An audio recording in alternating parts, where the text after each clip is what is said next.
One of the comments I get all the time when people see my wide-angle camera setup is, wow, that's a big-ass dome.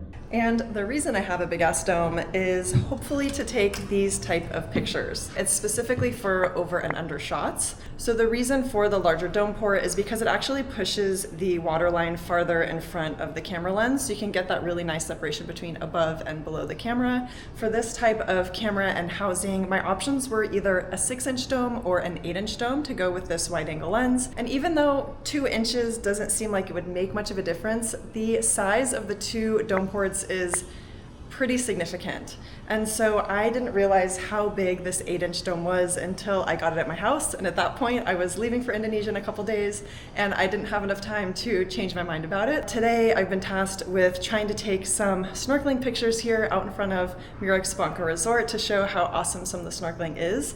And hopefully we'll be able to take some really nice over-unders. And one of the hardest things about it is making sure that you don't have residual water droplets on the dry part of the dome. And one trick that I've heard works for that is actually taking a potato and rubbing a potato onto the dome port.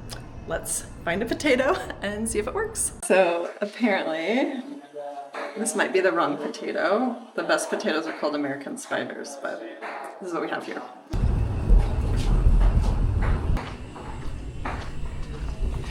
The sun is starting to get low and the tide is coming up, and it is phenomenal weather to go snorkeling on the house reef.